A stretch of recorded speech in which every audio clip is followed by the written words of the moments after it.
He makes his threes, the Warriors win, and when he doesn't, they lose. Last night was no different. Steph became the first player in NBA postseason history with at least 6 steals and 6 three-pointers in a game as the Warriors beat the Grizzlies. Steph Curry on the win.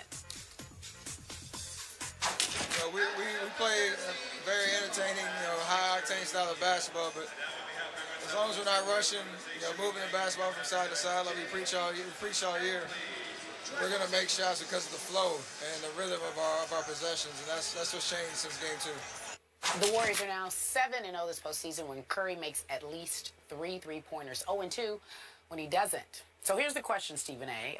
Do you believe that the Warriors are the best team left in the playoffs? Yes, I do. I do believe they're the best team left in the playoffs for a bevy of reasons. Number one, Steph Curry, the reigning league MVP, has answered the call. He's answered the bell, and there should be no question marks about him. That Game 4 in Memphis was pivotal, and for him to show up the way that he did that night and drop 33 on them, I can't say enough about him. He's my favorite player to watch in the league. He's absolutely spectacular, and even though his shooting percentage and his three-point shooting percentage numbers have dropped in these playoffs, he's still averaging 28, 6, and 5 in the postseason. There's nothing to question about him. Klay Thompson, averaging 20 points a game, shooting 47% from the field, 46% from three-point range. He's been absolutely stellar as well. But I'm going to tell you what makes Golden State, Skip, the best team in the playoffs. It's not just their record. It's not just their talent. It's not just the exceptional coaching job that we have to give Steve Kerr credit for doing, along with Alvin Gentry, his lead assistant. But it's also health. They're the one team that's healthy.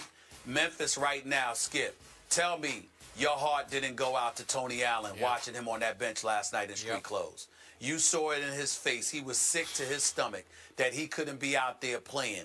We know coming into the series that Mike Conley was limited because of what happened to his left eye. Got the eye socket pushed in, had to be operated on, missed 3 games. If Tony Allen and Mike Conley were healthy, I don't think we see 2 blowout losses in this series at the hands of the, by the Memphis Grizzlies. I don't think that happens. I think it's far more competitive than that, even though it's still 3-2 and could potentially be 3-3. So Memphis is not healthy. You look at the Los Angeles Clippers, who I firmly believe it will close out the Houston Rockets tonight. Chris Paul and his hamstring, plus their lack of depth, makes them a bit inferior to Golden State. Then we go to the Eastern Conference. Chicago has trouble scoring, so they wouldn't beat Golden State.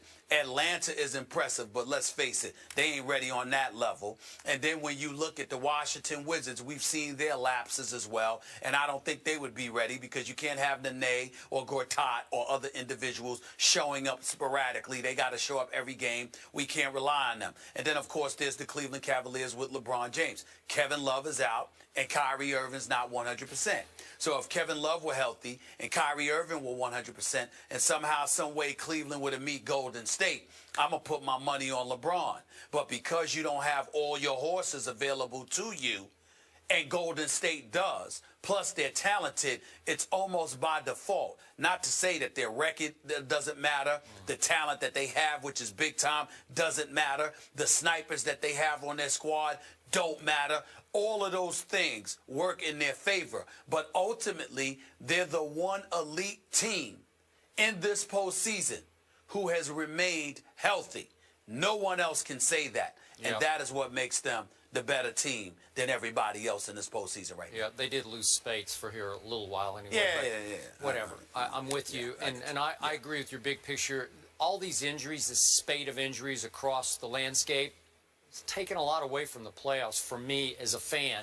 Heck, I miss Kevin Durant and Westbrook right now. I miss Kobe in the playoffs. Seriously. No, not I mean, seriously. I miss Kobe. I mean, it's just not the same without all these supers. I miss Carmelo in the playoffs. I know that was a long shot, but these are the superstars that weren't around because of injuries. And Skip, by the way, doesn't it annoy you that these injuries have been taking place considering the regular season games that these guys have sat out? Yeah. Hasn't that got I mean, you go sit out some of the regular season games so you can be healthy for the playoffs, and then the playoffs come and nobody's healthy. It drives me nuts. It drives me nuts, and I do miss my San Antonio Spurs, but that's a whole other issue. Yes, now, back to the quickly back to the question. Golden State, the best team left in the playoffs, easily. And I'll tell you why, Stephen A., that a lot of people, the big point being missed here, we all fixate on, we're fascinated by Splash Brothers, as Carrie pointed out in her lead to this, making threes. They live and die by the three. Well, the truth is, in the end, I think they're living and dying by their defense. And it's hard to get it through your brain what this team is doing, but it led the NBA in defensive efficiency. And through 5 games of this series, Memphis has averaged 88.8 points per game. Think about that. 88. They're holding Memphis under, not that Memphis is an offensive juggernaut, because they're not. But to hold them, that's almost 10 points under their seasonal offensive average of 98.3. They're 88.8. Well, when you combine one of the best offenses, they were 1/10 of a point below the Clippers in regular season offense, with the best defense, guess what? You got the best team. You know, so it's going to be hard to beat this team. It's going to be interesting if we get Clippers Golden State. But yeah. I don't know. I don't know. I don't even want to think about it. But to your point, as Steve Kerr also said, that is what's going to bring this team together, the defense. Yep. Coming up next, Lovie Smith responds to what a Florida State legend said about Jameis Winston. We will tell you what was said when we return. Download and subscribe to the new podcast, Be Honest. It's available on iTunes and the ESPN radio app. This week, we talk about self-doubt. Am I good enough? How does that relate to one Tom Brady? Download the podcast and find out. Speaking of the Patriots, 2 days after being released by the Patriots, the Ravens signed Kyle Arrington to a 3-year deal. After winning the Super Bowl, the Patriots have lost this. Take a look. Darrelle Revis, Brandon Browner, and free agency. They also got rid of Alfonso Dennard. So, Skip, how much trouble are the Patriots in at corner? Stephen A., I would have to say a whole lot of trouble. I'm lost here. I'm baffled. I know that Bill Belichick has a plan. I just, at this moment, can't quite imagine what that plan would be. Because obviously you go from Revis and Browner to, I'm thinking, okay, well, Alfonso Dennard was in the doghouse last year, but he's been a starter before. I'm okay with him. Kyle Arrington had some trouble in the Super Bowl, but he started a lot of games, so I'm okay with him. And obviously Malcolm Butler, the Super Bowl hero from nowhere. Maybe he'll emerge and be a star. I don't know. No Darrelle Revis. And that's what I'm saying. And then all of a sudden they cut Dennard, and then they cut Kyle Arrington, saying, well, maybe they'll bring him back. And then the Ravens jump in and sign him. And I'm thinking, okay, wait, now we're down to Malcolm Butler and Bradley Fletcher, the ex-Eagle, who got so torched by my Cowboys and Des Bryant that it forced you to wear a Tony Romo jersey. That's the guy. That's who's most responsible, Bradley Fletcher, for you wearing a Tony Romo jersey, and now he could be a starter for my New England Patriots. Malcolm Butler and wait, Bradley Fletcher? What is up with that? That could be a superstar tandem. You never know. Well, well, first of all, I didn't know that we were talking about the San Antonio Spurs. I thought it was football instead of basketball, because you sound like the same brat that talks about the San Antonio Spurs. Let's pump the brakes a little bit.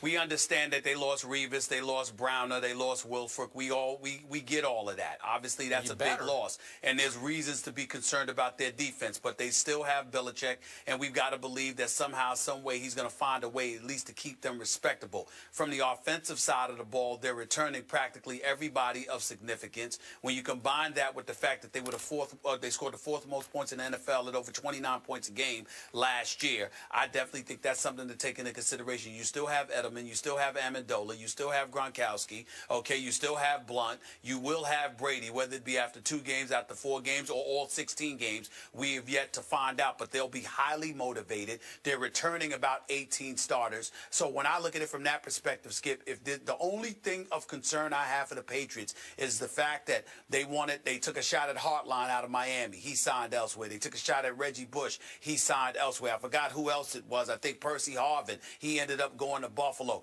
You had about 13 or 15 top free agent cornerbacks out there available who signed elsewhere. None of them were with New England. So I look at it from that perspective, and I say, I'm shocked that people wouldn't gravitate to a world champion who obviously is being led by an exceptional Hall of Fame coach in Bill Belichick. That's cause for concern. But outside of that, in the end, the nucleus of their team, for the most part, remains intact. To win a Super Bowl, maybe not. But to win the AFC East again, get back to the postseason, I don't think there's too much reason for concern in that regard. Oh, okay, I get it that they could win a lot of games 49-48, but you're omitting the fact that your biggest target on this show last year, Bradley Fletcher, could now be a starter for the New England Patriots defending championship I don't know if he was the biggest target. He was. Well, he was all well, over I agree him. with that, but it's a difference between playing for Chip Kelly and playing for Bill Belichick.